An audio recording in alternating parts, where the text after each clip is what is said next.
Hello everyone, and welcome to my Ultimate WoW Classic Gold Making Guide. This guide will focus on raw gold making, which will be super useful for those of you that will play hardcore. You can follow this guide from level 20 and all the way up to max level. And even when you reach level 60, then you can still use this guide to make a lot of gold. Alright, so the first raw gold farming location takes place in Ashenville at around level 18 or 19. Here I killed these ghost paw runners. They drop 2 grey items that renders for a decent amount of silver, and you also get meat that you can use for leveling up cooking. At around level 24, you could swap to Duskwood. Here there's also some wolves that you can slay, and they drop the exact same 2 grey items like before. But the reason why this location is even better is because there's also chest spawning locations and also different veins if you have to level up mining at the same time. At level 26, you could start killing these raptors in wetlands. The loot table also starts to get way better, because both of these grey items renders for a decent amount. Before, there was an item that rendered for around 1 silver and the other one 6. So the average silver that you will loot from each creature will also start to increase at this level. As a class with silence, kick or any CC abilities, then you could go to Thousand Needles at around level 28. But before you visit this location, remember that these can also cast a range ability. So if you accidentally pull a couple of these and you need to run away, then there's also a high chance that you could potentially die. But overall, between level 20 to 30, there isn't that many great farming locations if it's going to be for raw gold without using the auction house. And to be honest, the gold that you make between level 20 to 30 isn't that high. However, this will all change at around level 30, and now it will definitely be worth it to do. And as long as you just do this between level 30 to 40, then you will definitely also have enough gold for your level 40 mount. Starting at around level 30, you could head to Stranglethorn Vale, and at this location you will find different pandas and tigers. The loot table are amazing, and the 2 grey items renders for a good amount. At least the whiskers, which is more than 7 silver each. The only downside is that these creatures are also a part of a quest, so there might be a high competition for these creatures. Therefore, I usually just go to Desolate instead and kill these scorpions. Not only is there less competition, but there's also way better loot tables. If you look at these grey items, both of them renders for more than 5 silver each. So definitely a better farm compared to the tigers and pandas in Stranglethorn. Like it wasn't enough, then there's even another useful creature at the very same area. These basilisk has loot tables with 4 different grey items, so whenever you kill one of them, there's also a high chance that you will at least get 1 grey item. The only downside is that this area is also far away from any Alliance starting zone, so you will need to spend a high amount of traveling time to get to this location. If you're getting bored of farming in Desolate, then you could always go back to Stranglethorn Vale and kill these gorillas instead. I usually start this farm at around level 32 and continue to 35.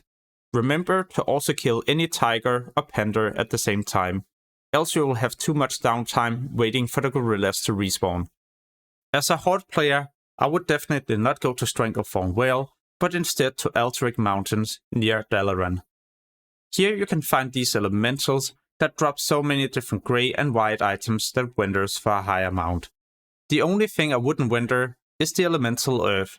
This is a material you'll need for many different professions, and if you at some point were planning to use the auction house or trade with people, then you can usually sell the elemental earth for a couple of gold. There's 2 downsides to this farm. Alliance players can't do this, and horde players will have to be aware of nearby casters. This is why I often just go to Swamp of Sorrows instead, when I reach level 35 at least. In Swamp of Sorrows you can find these swamp jaguars, and they drop 3 different items that renders for a high amount. Here it also benefits you a lot if you have decided to level up skinning. The letter that I render usually grants me around 3 to 4 gold for every single level that I do this. If there's all of a sudden a lot of competition, or if it's just getting boring, then you could always swap to Badlands instead.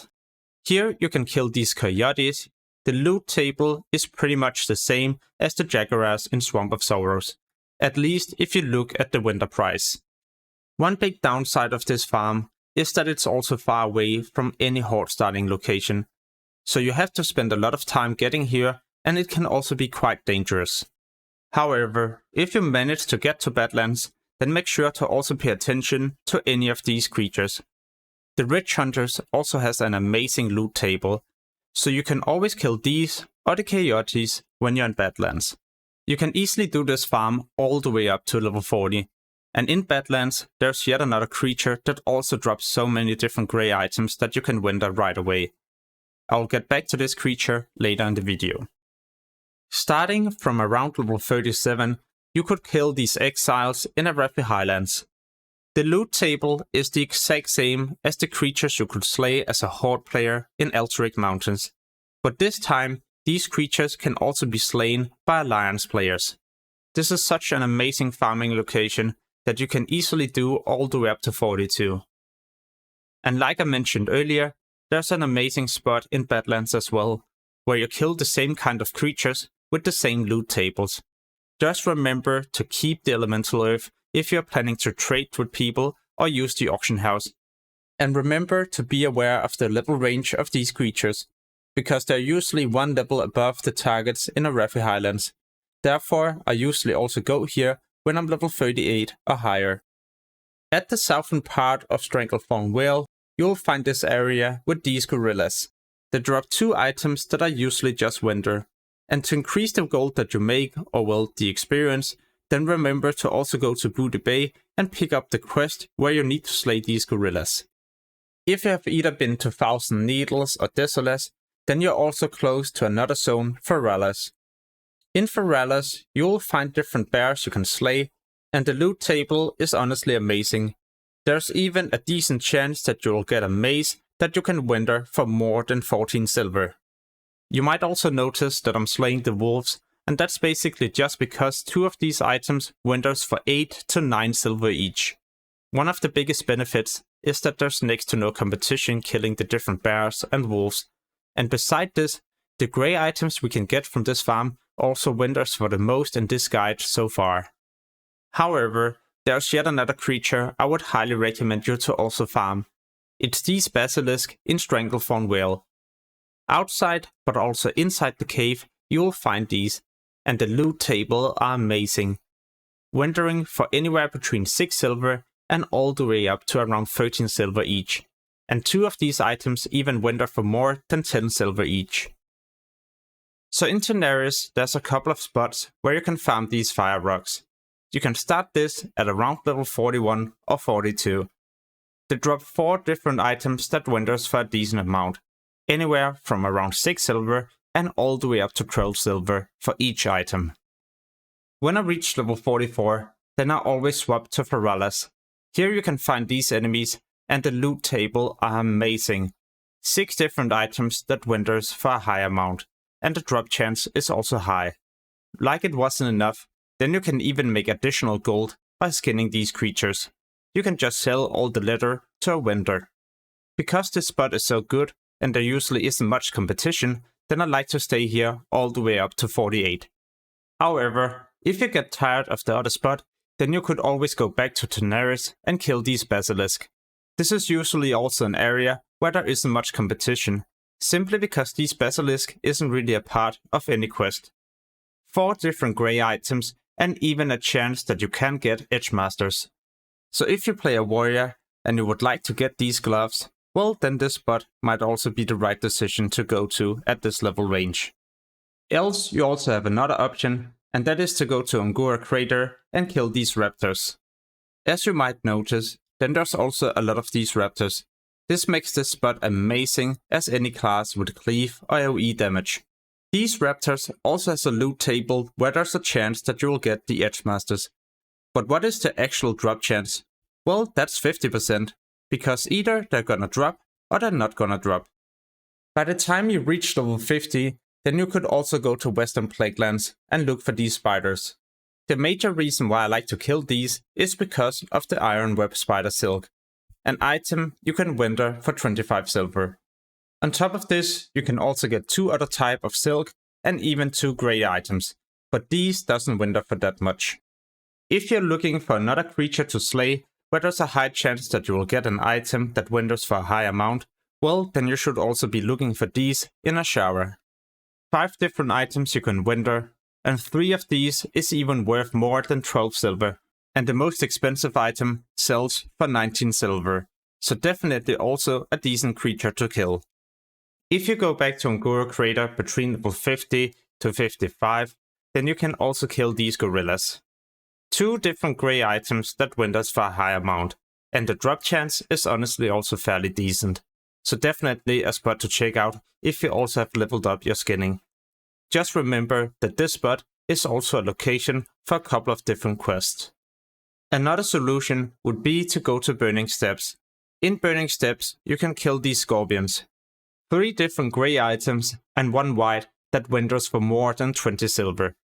You can kill any scorpion all over the zone, but I just prefer the ones to the east of Burning Steps.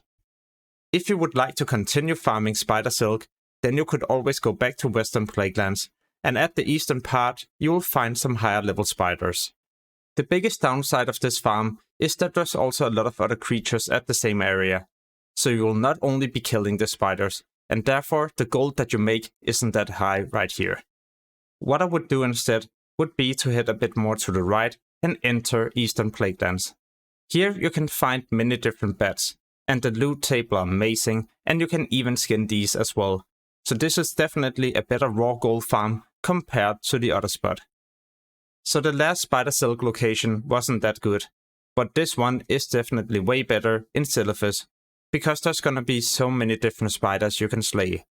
Let's say you are going to use the auction house or trade with a person, then this spot is also an amazing gold making method, because the ironweb spider silk is a material you will need as a high level tailor. So these usually sells for more than 1 gold on the auction house. At the very same area you will find scorpions to slay, and at the southern part of Silphus you will also find other scorpions and spiders that you need to kill. It's pretty much mandatory to kill the scorpions if you're also farming the spiders.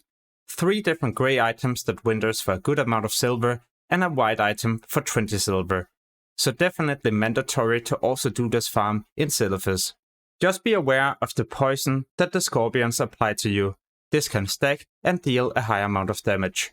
By this point you're also getting closer to max level, so level 60.